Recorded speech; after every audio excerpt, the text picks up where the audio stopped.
Hi, it's Maria from Still Dreaming Homestead. As usual, I am very happy to be back with you. Today is a special day. It's the day that we get to read a Bible story.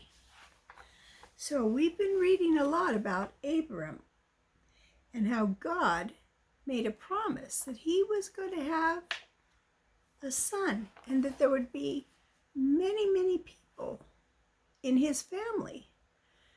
And his wife is very old. And he's getting very old, and he still hasn't had a son. So he's confused. What could God mean? So I'm going to read story 7. Sarah laughs too soon. Abram was now so sure that somehow or the other he must have the son that he talked it over with his wife Sarah. As a result of that talk, they agreed that he should marry Hagar, Sarah's maid, an Egyptian woman. Now,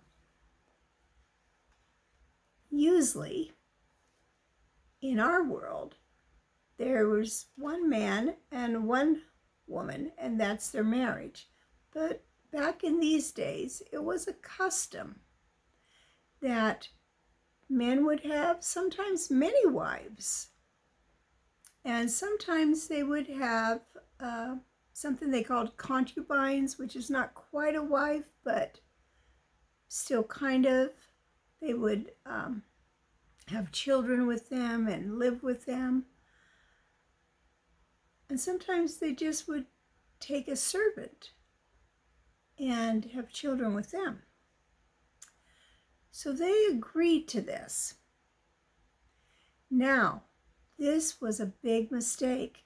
This is not how God planned for Abram to have a huge family, as many as the dust of the earth and the stars of the sky. Sometimes we get impatient when we're waiting for God to answer a prayer, to do what he says that he will. Sometimes we just think we've got to help him along. And that's what Sarah and Abraham did. That was a big, big mistake. They should have waited a little longer for God to do his work. Yes, I know they had waited a long, long time. But God was testing his faith for a purpose. He was to become known as the Father of the faithful. And God wanted him to be a perfect example for all that would come after him. Now this is too bad. Hagar did have a son with Abram, and this boy's name was Ishmael. God agreed to bless Ishmael because he belonged to Abraham. But he was not the promised seed, the promised child. So the answers of that whole big family was not going to come through Ishmael. Another 13 years went by. Abraham was now 99, nearly 100, and he still had no son by Sarah. Surely it was hopeless now. Perhaps he'd been mistaken, after all, about that star that had seemed to come straight towards him. Perhaps God had meant something different. How often he must have been tempted to doubt, to not believe. Then one day God said to him again, "A father of many nations I will make you, and I will make you exceedingly fruitful." That means lots and lots of children and grandchildren and great-grandchildren. Then God mentioned Sarah. Poor old Sarah. She was over 90 years old now.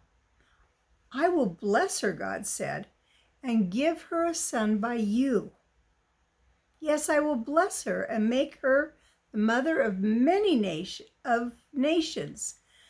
Kings will even come from her." This was just about too much for Abraham. His faith had held up pretty well until, Sarah. Then Abraham fell on his face and he laughed and said in his heart, "Shall a child be born unto him that is 100 years old? And shall Sarah, who's 90 years old, have a baby?" Yeah, he laughed. And then he told Sarah, and she laughed too. Maybe God smiled, knowing what a surprise he was going to give them both very soon. And the surprise came, all right, just when least expected and when it seemed impossible. And the Lord visited Sarah, and he said, as he had said, and she had a son for Abraham in his old age and her old age, just like God had said. And so Isaac was born, the son of promise. Indeed, many promises. And such great rejoicing was in the camp. I can hardly imagine how happy those two dear old people must have been after waiting so long. And then, when Isaac got a little older, and he finished nursing when he was weaned, so when a baby is first born, he can just drink milk.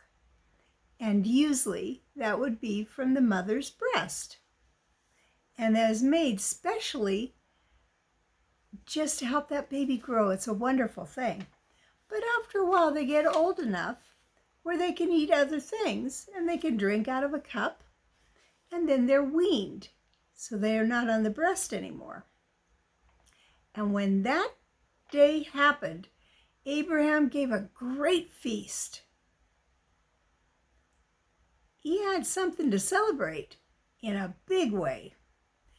And I like to think in the middle of that feasting and rejoicing, with people who had come from far and near crowding in to say their congratulations, I like to think that Abraham lifted up his heart to God and said, "Thank you, dear God.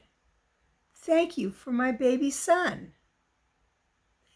This is our first speck of dust, our first tiny star, because they were going to have as many as the dust and the star, and now they've got the first one. And Sarah, I can hear her saying as she held her baby tight in her arms, "You were right, dear Lord. You were right after all.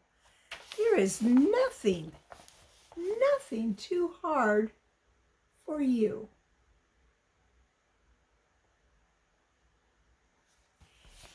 And that is the same as it is now. Nothing is too hard for God. So you remember that when you pray to him, which just means talking to God, and when you are waiting for him to answer.